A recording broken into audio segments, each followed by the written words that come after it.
Why do the greatest minds choose silence over society? Picture a scholar alone with his thoughts, the world's clamor fading to a distant hum.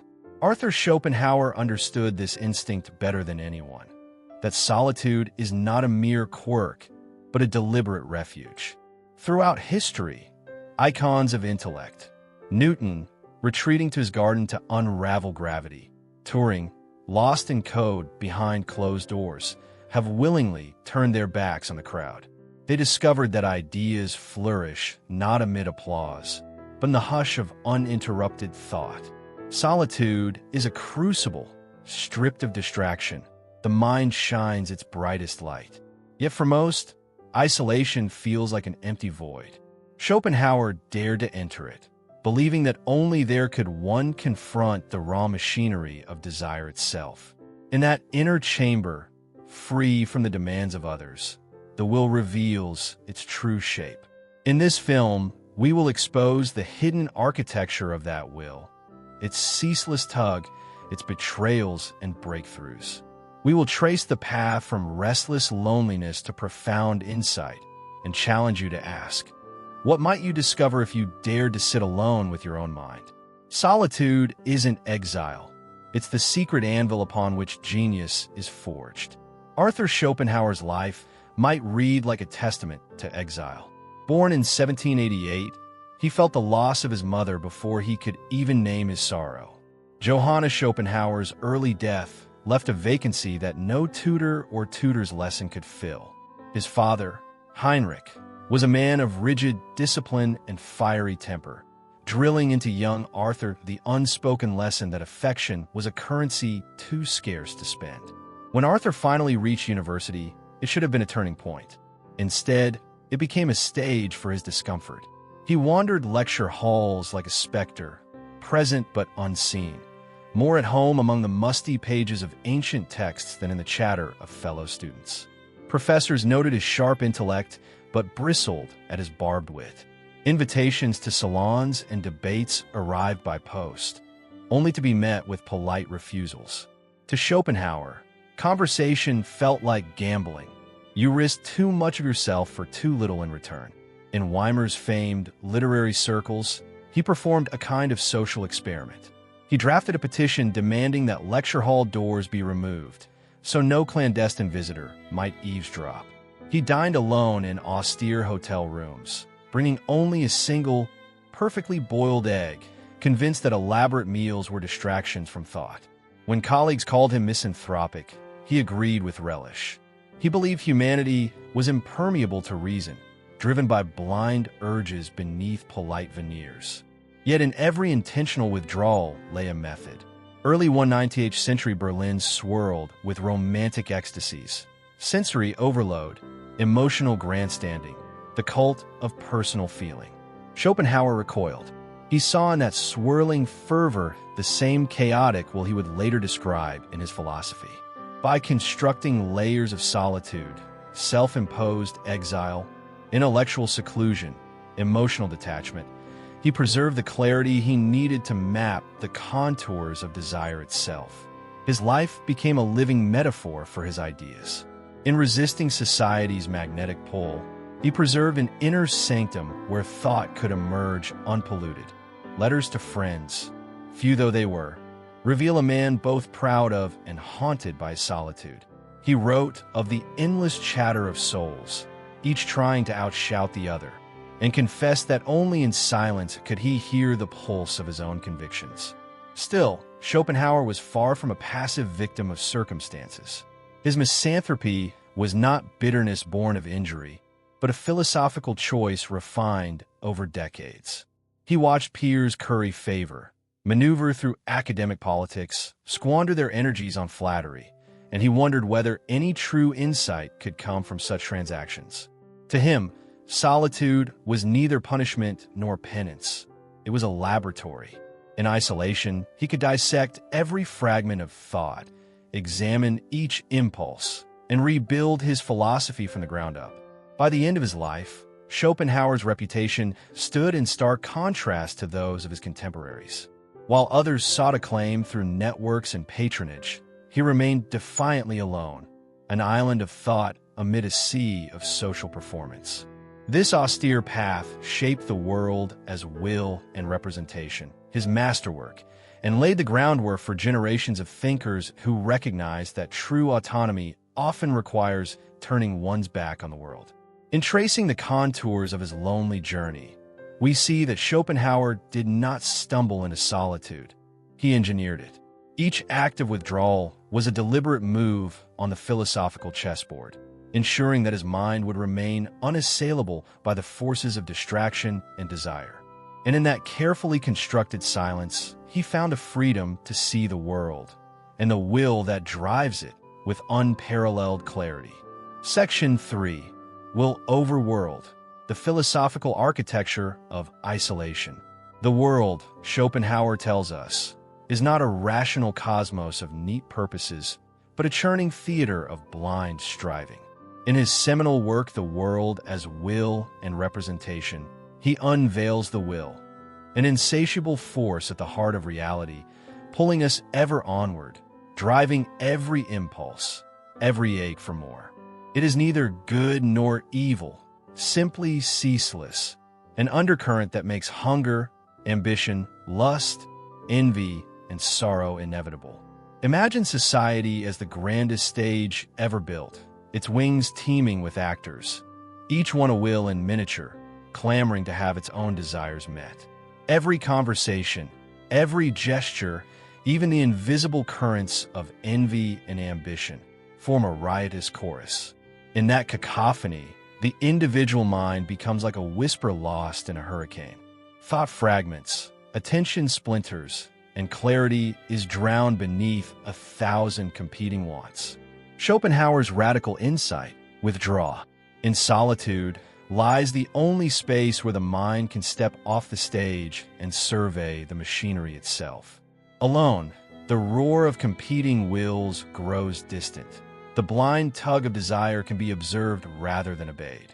Only in that stillness can we discern the contours of the will, its repetitive patterns, its cycles of want and disappointment, its empty promise that fulfillment lies just beyond the next attainment. This is not escapism. Schopenhauer never suggested burying one's head in the sand. Rather, solitude is an epistemic strategy, a method for knowing. In the silence of an empty room or the hush of a solitary walk, the mind becomes an instrument finely tuned, no longer buffeted by external urgencies. We learn to hear the will's true voice, stripped of society's projections. Consider the glittering seductions of the world. Luxury and acclaim paraded on a revolving stage, each object beckoning with false promise. In a crowded marketplace, one might chase after every gem, believing each new possession or accolade will finally still the ceaseless restlessness. But each acquisition only gives rise to another craving. Solitude, by contrast, is like stepping off the carousel. It halts the cyclical motion. The stage lights dim, and the solitary thinker sits in a single spotlight of awareness. Here, the mind practices what Schopenhauer called negating the will. It learns to recognize the pattern of desire, feel its tug, observe its shape, then let it pass without fueling it. In that act of refusal lies liberation, the moment when one chooses not to be driven by every passing whim. This discipline, he argued, is not passive resignation but profound engagement with reality. By resisting the will's tyranny, the thinker gains a vantage point from which to understand the world's machinery. Solitude is thus not mere withdrawal but active inquiry. Each moment alone becomes a laboratory. You watch the will twisting in your chest, turning your thoughts back towards social approval or material gain. You note how every external stimulus, news headlines, the glow of social media notifications, the ceaseless chatter in cafes, becomes a channel through which the will demands more. And you learn to switch off those channels, to unplug the noise, and to sit with your own mind's rhythms. Yet this architecture of isolation is not an end in itself. It is a scaffold upon which deeper insight is built. From the clarity gained in solitude, one can return to the world equipped not with fresh demands but with discernment. You see the play of wills in politics, in markets, in the most mundane social exchange. You recognize propaganda not as neutral information, but as a tactic to manipulate desire. You discern emptiness behind empty promises. Schopenhauer's message is both stark and hopeful. The will never cease its striving, but we can learn to stand apart from it. We can witness the endless pull without becoming its hostage. Through disciplined solitude, we cultivate the capacity to see the world as it is, a theater of competing wills, and to choose at last where our own will flow. In the next section, we will explore how modern psychology confirms these centuries-old insights, showing that solitude not only quiets distraction, but unleashes creativity, resilience, and genuine self-knowledge. For now, take a moment, step away from this narrative, close your eyes, and listen. What currents stir within you when the world's chorus fades? Section 4. The Psychology of Quiet, Solitude as Strength. What happens when the world's volume dial is turned to zero? Modern science is beginning to validate what Schopenhauer intuited 2 centuries ago. Solitude is not a void to fear, but a crucible where the mind forges its sharpest tools. Recent studies of creativity show a striking pattern. Individuals working in isolation generate more original ideas and deeper insights than those in bustling groups. In one experiment, writers who spent uninterrupted hours alone produced stories rated 47% more inventive than their social counterparts. Likewise, programmers coding in silent rooms fix bugs 30% faster than those tethered to open-plan offices. Psychologists attribute this to reduced cognitive load. When the brain isn't juggling external demands, small talk, notifications, competing opinions, it allocates more bandwidth to the task at hand. Enter flow, that intoxicating state where time dilates and effort dissolves. Flow emerges most readily in environments free from interruption.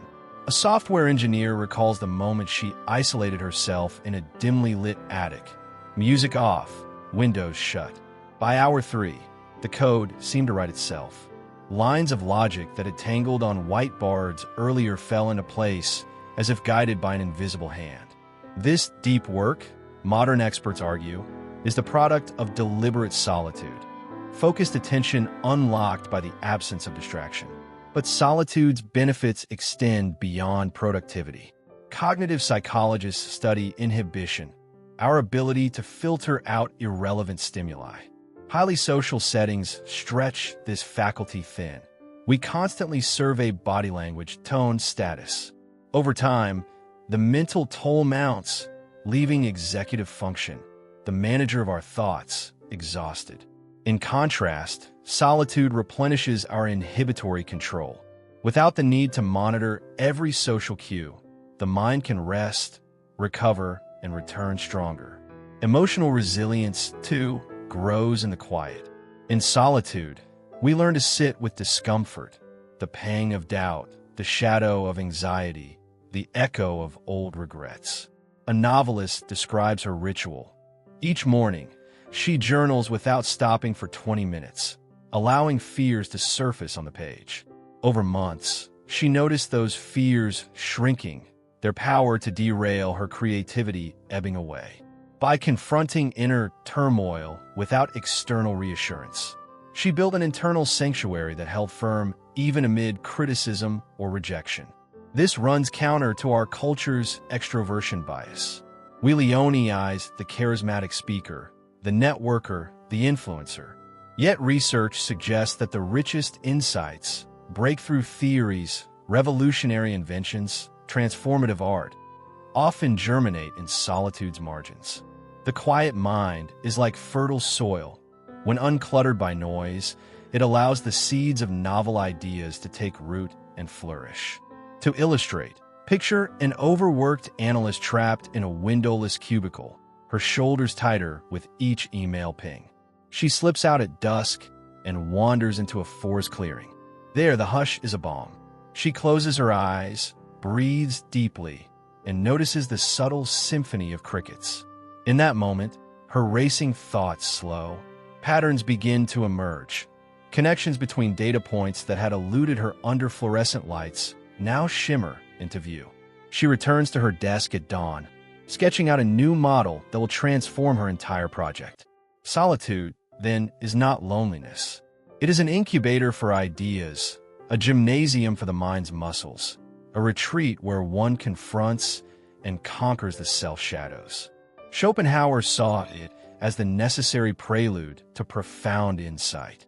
Today's psychology confirms it. By stepping away from the world's demands, we sharpen our focus, deepen our reflection, and strengthen our emotional core.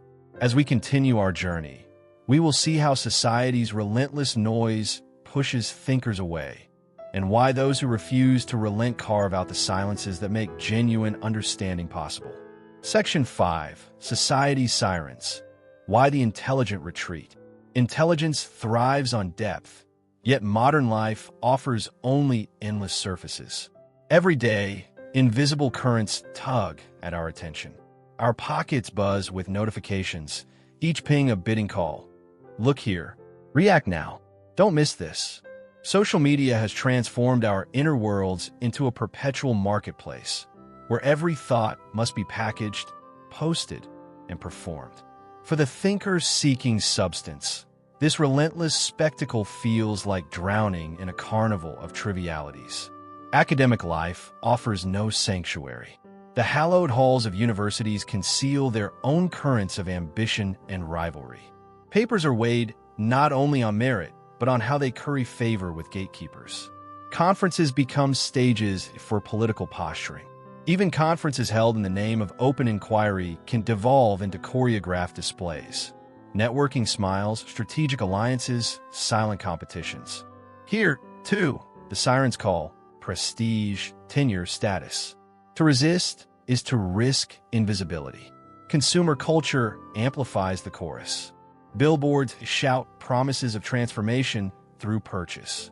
Advertisements insinuate that buying the latest gadget or wearing the designer label will secure belonging, respect, even love.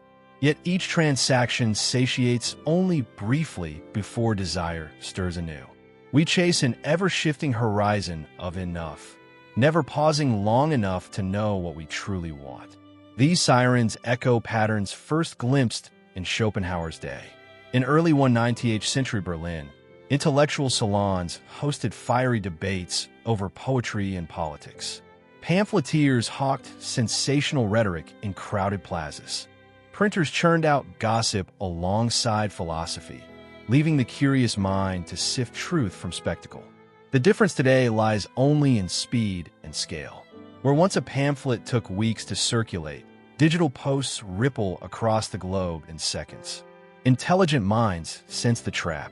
They feel themselves buffeted by the dizzying pace of calls for attention, requests for opinions, invitations to perform. Each carries a hidden price, a measure of how well we conform to the shallow rhythms of the crowd. And with every concession, the deep reservoirs of thought grow more distant. Withdrawal becomes an act of defiance. By stepping off the grid, silencing devices, closing tabs, turning away from the chatter, the thinker reclaims the capacity for sober judgment. In the quiet, one learns to recognize manipulation.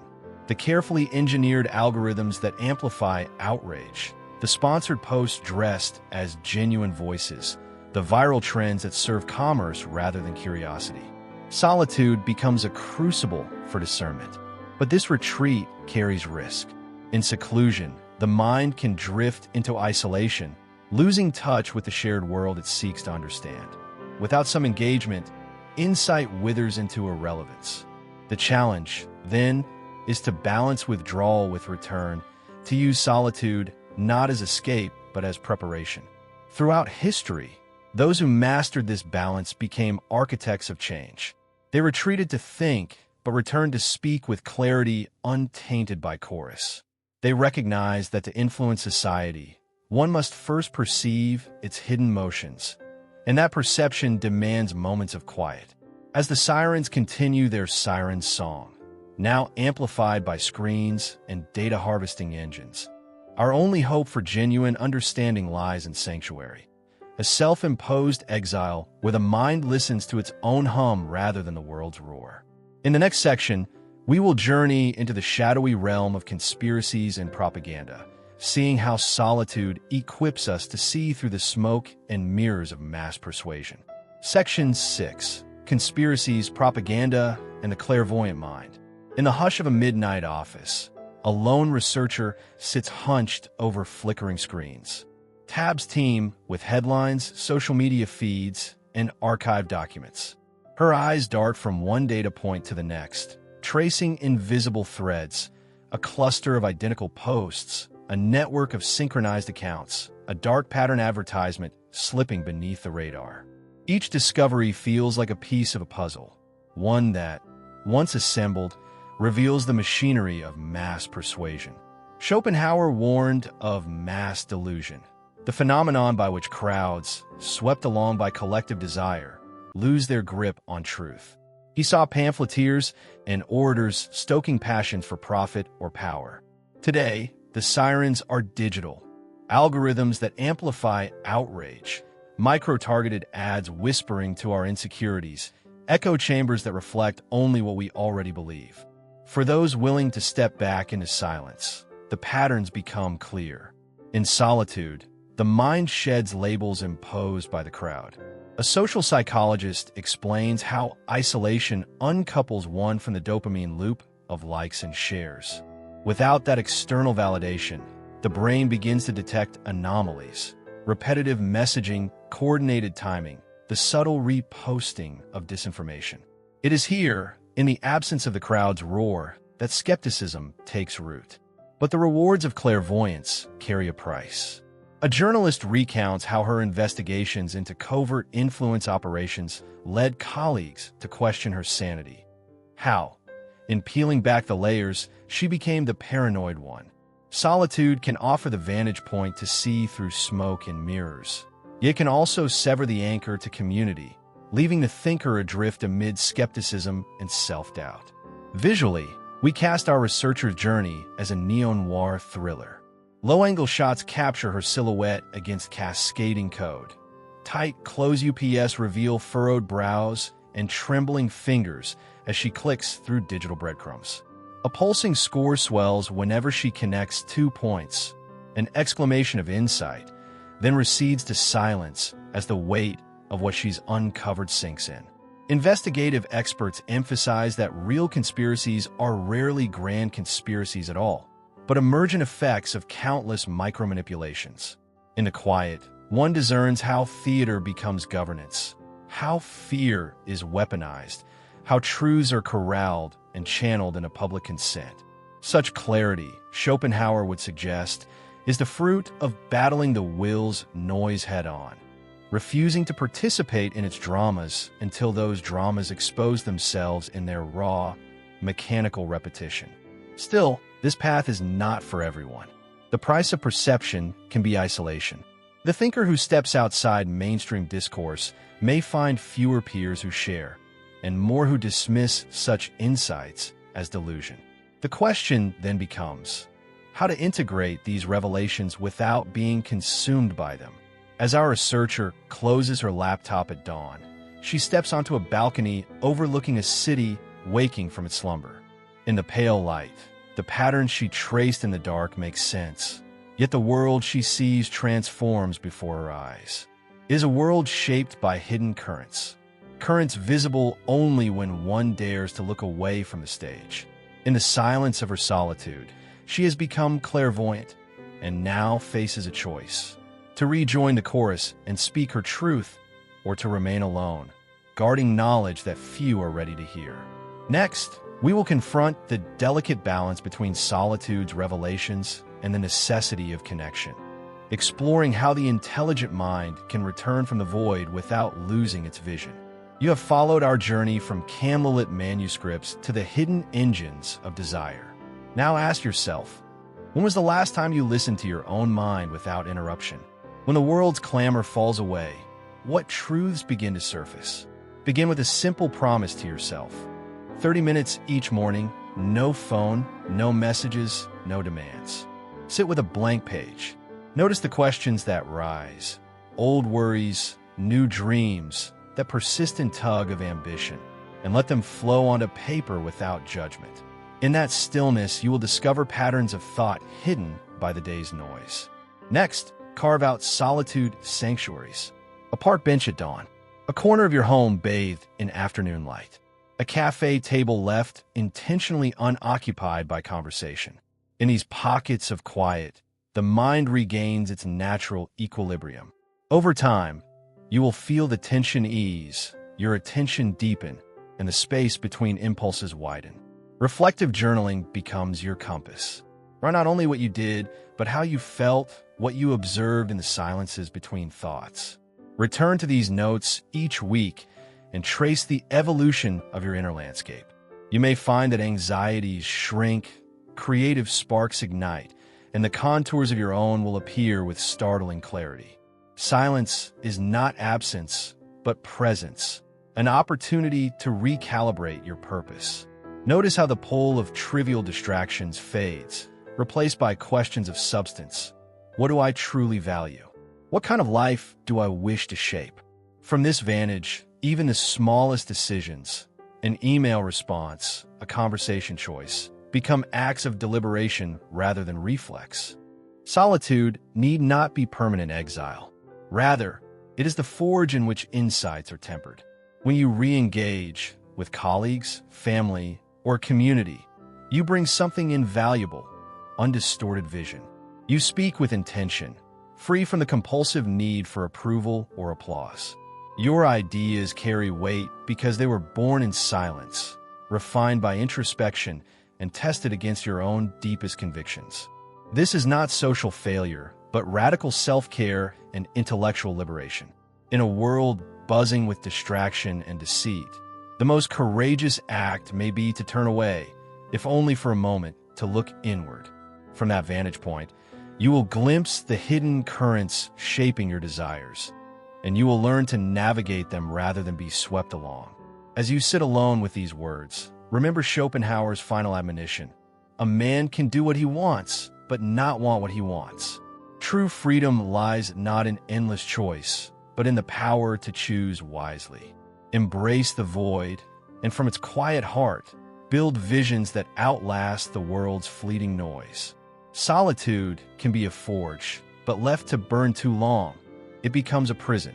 Consider two thinkers.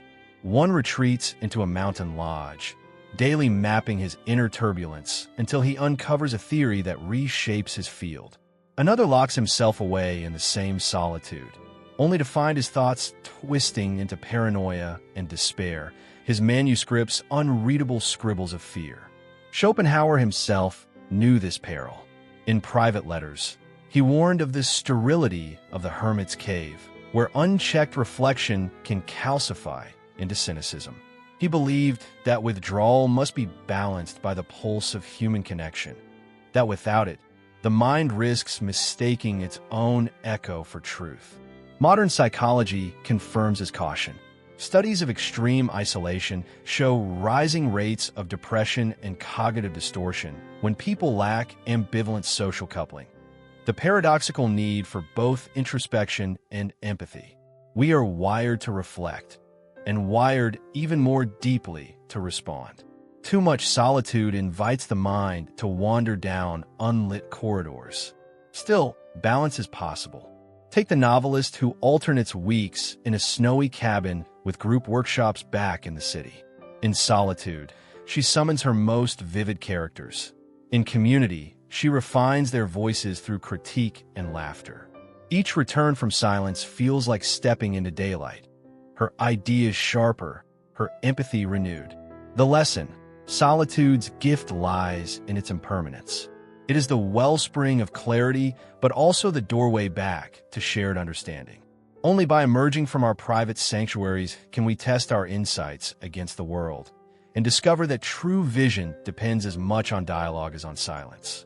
Across continents and eras, solitude has been consecrated as a path to wisdom. In the mist-shrouded Himalayas, Buddhist monks withdraw into caves, sitting for days with eyes half closed, listening only to the rhythm of their breath. They seek to still the endless stream of craving, to glimpse the luminous emptiness beneath desire.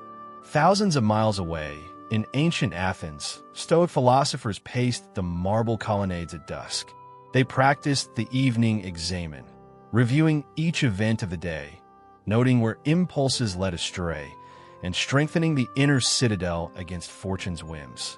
For them, solitude was not flight from the world, but preparation for engaging it with equanimity. In the deserts of early Christianity, hermits like Anthony of Egypt embraced isolation as communion with the divine. Alone amid shifting sands, they confronted inner demons and discovered that silence can become the voice of the sacred. Despite vast differences in doctrine and geography, these seekers share a conviction that true mastery arises where the mind stands unguarded, face to face with itself. A Zen master might stir Schopenhauer's image of the will and ask, "Do you see desire's true shape when thought stops?"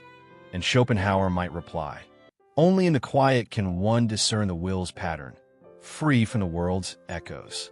Today, scholars of comparative philosophy remind us that solitude is a universal language, ritualized in prayer halls, cloister gardens, and silent retreats. It transcends creed and culture, inviting each human to discover in stillness a deeper pulse of life. In this shared silence, we touch a lineage of thinkers who, from the caves of Asia to the forums of Rome, turned away from noise to find the clarifying light of their own minds.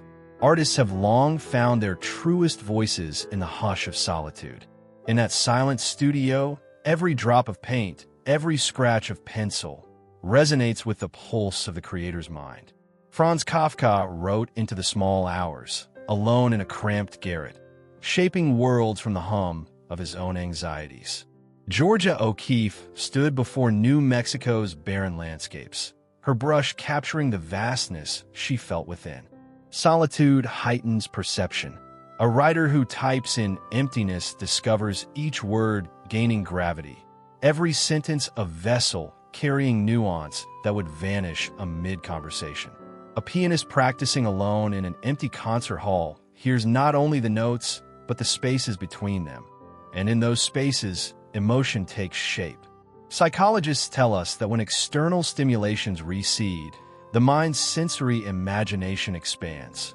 Colors deepen, sounds echo inward, memories and possibilities merge in unexpected combinations. But the solitary muse exacts a toll.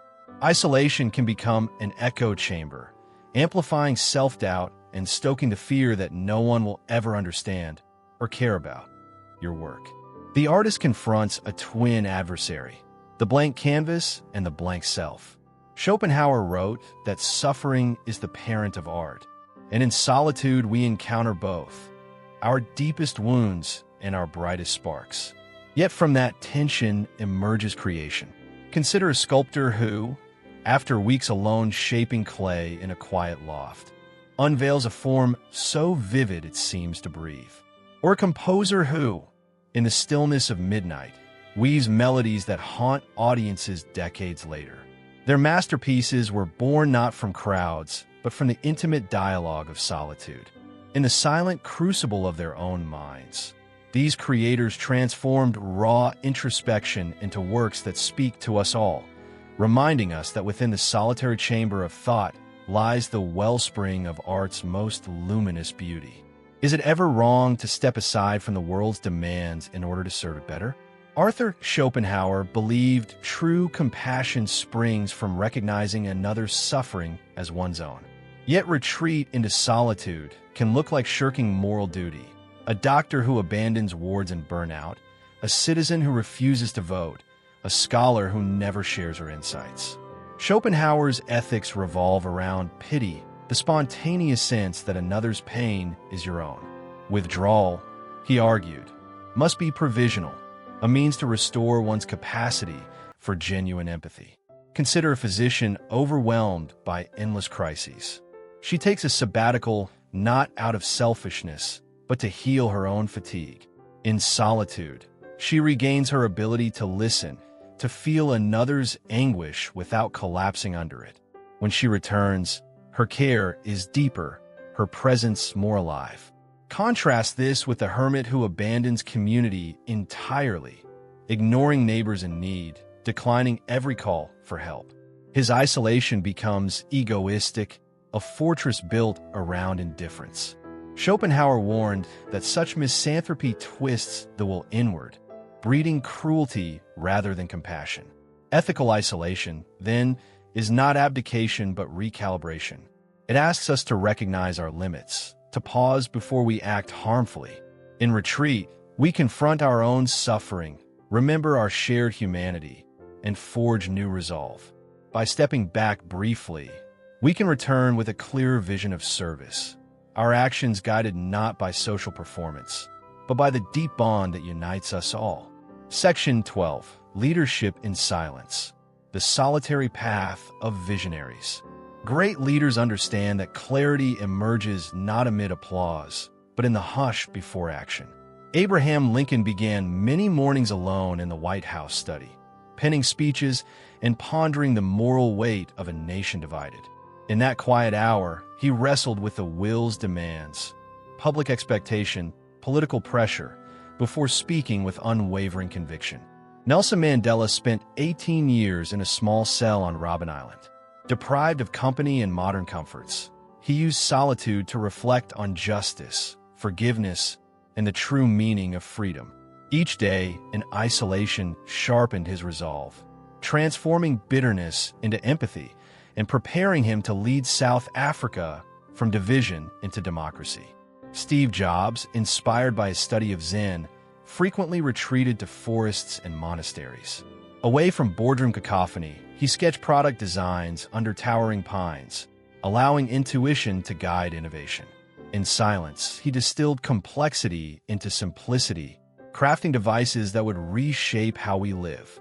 Leadership experts confirm what these figures practiced instinctively. Solitude cultivates decisiveness by stripping away noise, fosters emotional regulation through introspection, and sparks visionary thinking when the mind roams unfettered. By contrast, boardrooms buzz with competing agendas and reactive chatter, where the loudest voice often drowns out the wisest. Schopenhauer's insight rings true. When the will's clamor subsides, perception sharpens. Like a lens focused by removing layers of distraction, the solitary leader sees patterns others miss, emerging strategies, hidden risks, latent opportunities. True leadership unfolds in cycles of withdrawal and re-engagement. A leader retreats into silence to listen to the quiet voice of insight, then returns to action with words and decisions forged in introspective fire. It is not constant spectacle that inspires followership, but the depth of vision born in solitude and shared through decisive, purposeful deeds. In an era where our attention is kidnapped by glowing screens, new digital monasteries have risen to reclaim moments of silence. Imagine an app that locks your notifications for an hour, presenting a simple lotus icon on a black screen. No messages, no feeds, only empty space. Or slip on a VR headset and find yourself in a pixelated temple, pillars rising into artificial dawn, accompanied only by the hum of imagined wind chimes. Participants in solitude circles join online rooms with cameras and microphones off. For 60 minutes, they breathe together in silence, each avatar a silent witness to collective quiet. A marketing executive describes how, after days of back-to-back Zoom calls, this shared stillness felt like stepping into a sanctuary, her mind unspooling tensions she didn't know she held. A student meditating to binaural forest sounds in a cramped dorm room reports a profound shift. The rustle of leaves in her headphones became a portal to genuine calm. But tech critics warn of digital illusion. Schopenhauer cautioned that artificial stimuli only deepen our cravings. A curated silence risks becoming another form of entertainment rather than true withdrawal. A philosopher questions whether pixelated retreats can replace the ache of empty hours, the unfiltered confrontation with one's own unrest. Yet for many, these tools democratize solitude. Not everyone can journey to remote monasteries or carve out hour-long escapes in nature. Digital retreats offer refuge to single parents, shift workers, and those in crowded cities. Finally, a hacker taps one last command: log out. The minimalist interface goes dark. In that act of digital self-erasure, we glimpse the radical power of simply turning off, stepping beyond the screen to encounter the unmediated quiet that lies waiting within ourselves. In a sunlit hall at dawn, dozens of faces tilt downward, eyes closed, breath rising and falling as one. In Quaker meetings for worship, silence is not emptiness but presence, an invitation to listen for the still, small voice within and among the group. No hymns, no sermons, only shared quiet that becomes a living conversation. Across the world, in the hills of India, Vipassana retreats unfold in near total silence. Participants observe each breath, each sensation, as if the body itself were a text to be read. In that collective restraint, an unspoken communion arises. Strangers become mirrors for each other's inner landscapes, reflecting joy, pain, and insight without a single word exchanged. In Japan's cedar forests, forest bathing, groups wander in respectful hush.